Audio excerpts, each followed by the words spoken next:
Hi అండి. తెలుగు కథల ప్రపంచంకు స్వాగతం. ఇవాళ ఈనాడు ఆదివారం పుస్తకాలలోని చిన్న చిన్న కథల్ని వినేద్దామండి. మార్పు మంచిదే. రామాపురం నుంచి గోపాలపురానికి వెళ్ళే దారిలో ఓ వాగుంది. ఒడ్డునున్న దారి పక్కన ఒక మామిడి చెట్టు, ఒక తుమ్మ చెట్టు చిన్నప్పటి నుంచి ఎంతో స్నేహంగా ఉండేవి. కొంతకాలానికి అవి కాయలనిచ్చే స్థాయికి చేరుకున్నాయి. పూత కాతను చూసి ఎంతో సంతోషించాయి.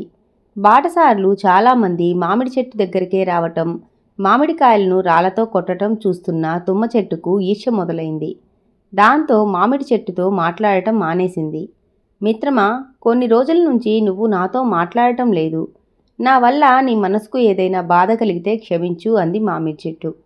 ఈ మనుషులంతా నిన్నే ఇష్టపడుతున్నారు. అందరూ మామిడికాయలే తీసుకువెళ్తున్నారు. పైగా నన్ను పనికిరాని దానిలాగా చూస్తున్నారు వాపోయింది తుమ్మ చెట్టు.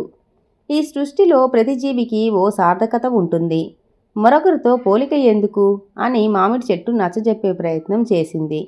అయినా తుమ్మ చెట్టు వినిపించుకోలేదు. జనం కొట్టే రాళ్ళదెబ్బల కన్నా మిత్రుడి అసూయ మామిడి చెట్టుకు ఎక్కువ బాధ కలిగించింది. ఒకరోజు ఓ గొర్రెల కాపరి ఆ చెట్టు దగ్గరకు వచ్చాడు. తుమ్మ చెట్టు కాయలను చూసి తన గొర్రెలకు మేతగా ఉపయోగపడుతుందని గొడ్డలితో కొమ్మలను నరికాడు. ఆ దెబ్బలకు విలవిలలాడిపోయింది తుమ్మ చెట్టు. రోజు బాటసారులు రాళ్లతో కొడుతుంటే మామిడి చెట్టుకు ఎంత బాధ కలిగిందో అనుకుంది. తన మాటలతో దాన్ని మరింత ఇబ్బంది పెట్టినందుకు సిగ్గుపడింది. తుమ్మ చెట్టు మరుక్షణమే మామిడి చెట్టును క్షమాపణ కోరింది. మిత్రుడిలో వచ్చిన పరివర్తనకు మామిడి చెట్టు చాలా సంతోషించింది. 10 మందికి ఉపయోగపడతామనే ఆనందం ముందు మనకు అయ్యే గాయాలను పట్టించుకోకూడదు అని సర్ది చెప్పింది. అప్పటి నుంచి రెండూ కలిసిమెలిసి హాయిగా జీవించాయి. ఇంతటితో కథ కంచికి, మనం ఇంటికి. ఆకాశంలో భవంతి అనే మరో కథను వినేద్దామండి. పూర్వం అవంతికాపురాన్ని విజయేశ్వర వర్మ పాలిస్తూ ఉండేవాడు. ఒకరోజు ఆయనకు కలలో ఆకాశంలో తేలుతూ అందమైన భవనం కనిపించింది. మరుసటి రోజు సభలో తనకొచ్చిన కలను వివరించాడు రాజు. దాన్ని నిజం చేయాలని ఆదేశించాడు. సభలోని వారంతా గాలిలో తేలే భవంతి కట్టడం అసాధ్యం కదా అని రాజుకు నచ్చజెప్పేందుకు ప్రయత్నించేశారు.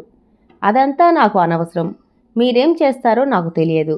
కానీ నా కల నిజమవ్వాలి అంతే అని ఆయన తేల్చి చెప్పాడు.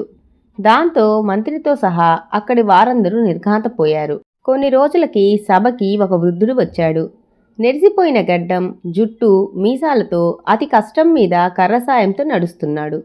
నాకు అన్యాయం జరిగింది, న్యాయం చేయండి అని రాజును కోరాడు. నీకేం అన్యాయం జరిగిందో నిర్భయంగా చెప్పు, తప్పకుండా నీకు న్యాయం చేస్తా అని విజయేశ్వర వర్మ హామీ ఇచ్చాడు. ప్రభు, నా 1000 బంగారు నాణేలు ఒకరు దొంగలించుకుపోయారు. అతడెవరో నాకు తెలుసు.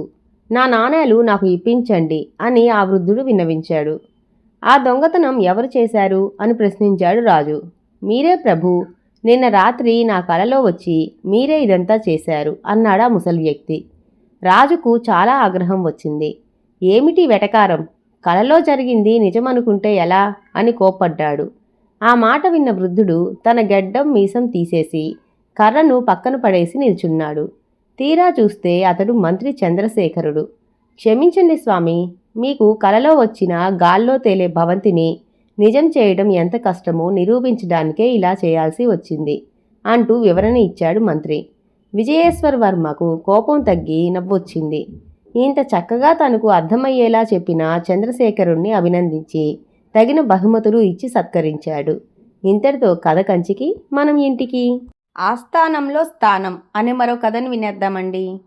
ఓ రోజు నిండు సభలో అక్బర్ చక్రవర్తికి బీర్బల్ విపరీతమైన కోపం తెప్పించాడు. బీర్బల్ అంటే అక్బర్కు ఎంతో ఇష్టమైనప్పటికీ శిక్ష తప్పలేదు. బీర్బల్ను తన రాజ్యం వదిలిపెట్టి పొమ్మని చక్రవర్తి ఆదేశించాడు. బీర్బల్ కొన్ని రోజులు సభకు రాలేదు. అక్బర్కు కనిపించకుండా తప్పించుకు తిరిగాడు. ఒకరోజు అక్బర్ వేటకని అడవి మార్గంలో వెళ్తున్నాడు. అప్పుడు ఓ వ్యక్తి అక్బర్ను చూసి వెంటనే చెట్టెక్కడం ప్రారంభించాడు. తనను గమనించే ఆ వ్యక్తి చెట్టెక్కుతున్నాడని అక్బర్ గమనించాడు. అందుకే అక్కడే అక్బర్ ఆగిపోయాడు. ఎవరు నువ్వు? నన్ను చూసి ఎందుకు చెట్టు ఎక్కుతున్నావు? నువ్వు ఏమన్నా బందిపోడు దొంగవా? మర్యాదగా అది కిందకి దిగు, లేకుంటే బాణం సంధిస్తా అని విల్లు ఎక్కుపెట్టాడు అక్బర్. ఆ వ్యక్తి చెట్టు దిగాడు. తీరా చూస్తే అతడు బీర్బల్. నువ్వింకా ఇక్కడే ఉన్నావా? నిన్ను రాజబహిష్కరణ చేశా కదా, అంటే రాజాజ్ఞనే పాటించవా, నన్నే ధిక్కరిస్తావా అని కోపంగా ప్రశ్నించాడు. జహాపన, మీరు ఆజ్ఞాపించిన వెంటనే నేను నా ప్రయాణం ప్రారంభించాను. తూర్పు వైపు ఎంత దూరం వెళ్ళినా మీ రాజ్యమే అంటున్నారు. అటు నుంచి పడమర దిక్కుకు వెళ్ళాను. ఎన్ని రోజులు నడిచినా మీ రాజ్యం దాటలేకపోయాను. ఉత్తరం దక్షిణం కూడా ఇలాగే వెళ్ళాను. అయినా మీ రాజ్యం దాటలేకపోయాను. మీరు ఇంత పెద్ద రాజ్యానికి అధిపతి. మీరు స్వర్గాన్ని నరకాన్ని తప్ప అన్నింటినీ జయించారు. ఇక చేసేది ఏమైనా ఉందంటే అక్కడికి వెళ్ళడమే. అందుకే ఈ చెట్టెక్కి దూకి స్వర్గానికో నరకానికో వెళ్దామనుకుంటున్నా అని వినయంగా చెప్పాడు బీర్బల్. ఆ పొగడ్తకు పగలబడి నవ్విన అక్బర్ బీర్బల్ సమయస్ఫూర్తికి ముగ్ధుడయ్యాడు. మళ్ళీ బీర్బల్ను తనతో పాటు తీసుకెళ్లి ఆస్థానంలో స్థానం కల్పించాడు. ఇంతటితో కథ కంచికి మనం ఇంటికి. ఈ కథలు కనుక మీకు నచ్చినట్లయితే లైక్ చేసి, షేర్ చేసి, కామెంట్ చేసి మన ఛానల్కి సపోర్ట్ చేసేయండి ఫ్రెండ్స్. ఇక ఉంటానండి. By by.